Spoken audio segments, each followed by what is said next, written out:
Hello bachcho, let's see the question. So the question says NaX, that is a sodium salt of particular anion X, gives brisk effervescence of Y with dilute HCl. On heating, NaX evolve gas Y, which can be completely absorbed in concentrated KOH solution and is colorless odorless gas.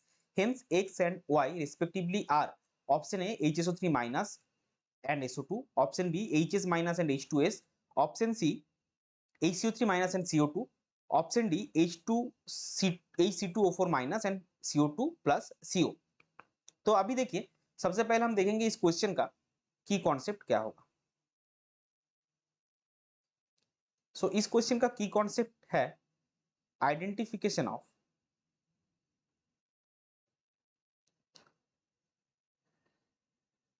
Acid radicals. सो अभी हम step by step इसको solve करेंगे। सो यहाँ पे देखिए दो point के कुछ पॉइंट्स को हम नोटिस करेंगे। तो क्या हमको बोला गया लास्ट में कि वाई जो गैस आपका बन रहा है, वाई आपका कलरलेस है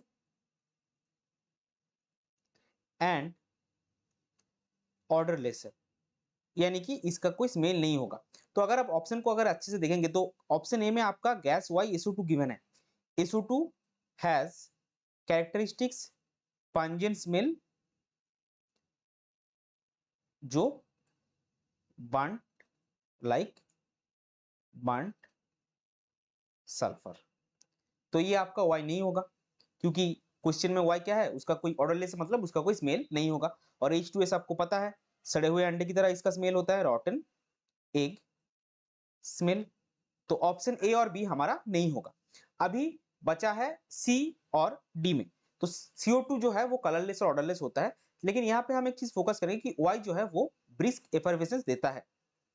सो वाई गिव्स ब्रिस्क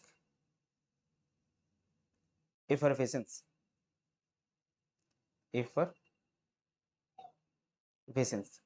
और अगर आप सारे गैसेस को देखेंगे तो इसमें आपका CO2 जो है वो ब्रिस्क एफरवेसेंस देता है। तो अगर हम ऑप्शन सी को मान के चले तो ऑप्शन सी में देखिए क्या है, आपका HCO3 माइनस है जो डाइल्यूट HCl के साथ रिएक्ट करके क्या बनाता है। अगर आप एक सॉल्ट ले लेंगे, मान लीजिए NaHCO3 हमने लिया,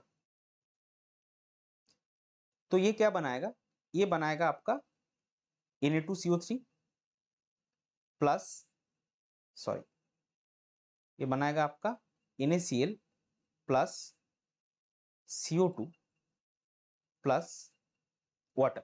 तो इसमें सिर्फ आपका क्या बन रहा है, इसमें आपका बन रहा है सिर्फ CO2 जो ऑब्वियसली ब्रिस्क एफरवेसेंस देगा। और फिर क्या बोला गया है कि इसको अगर आप हीट करेंगे तो भी गैस वाई बनेगा। तो अगर आप इसको हीट करेंगे NaHCO3, इसको अगर आप हीट करेंगे तो आपका बनता है Na2CO3 plus water plus CO2। फिर CO जो गैस बन रहा है उसको आप कॉन्सेंट्रेट KOH के साथ रिएक्शन करवा रहा है। तो CO2 reacts with KOH to produce K2CO3 plus water. इसका मतलब क्या, CO2 कॉन्सेंट्रेट KOH में कंप्लीटली एब्जॉर्ब हो जाता है। बट आपका ऑप्शन डी क्यों नहीं होगा, क्योंकि ऑप्शन डी में वाई गैस में CO2 और CO गिवन है। तो CO first of all CO जो है वो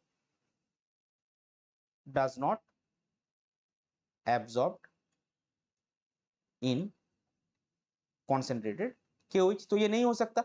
तो आपका होगा क्या, आपका जो एनायन होगा वो HCO3 माइनस ही होगा, और जो गैस एक्स एनायन जो होगा वो HCO3 माइनस होगा, और जो गैस होगा वो CO2 होगा, क्योंकि वो कलरलेस है, ऑर्डरलेस है, वो एफरवेसेंस आपको देता है और वो कॉन्सेंट्रेट KOH सॉल्यूशन में कंप्लीटली एब्जॉर्ब भी हो जाता है। सो इस पर्टिकुलर क्वेश्चन के लिए आपका करेक्ट फाइनल आंसर होगा option C, that is HCO3 minus, X is HCO3 minus and Y is CO2. I hope you understood it well. Best of luck. Thank you.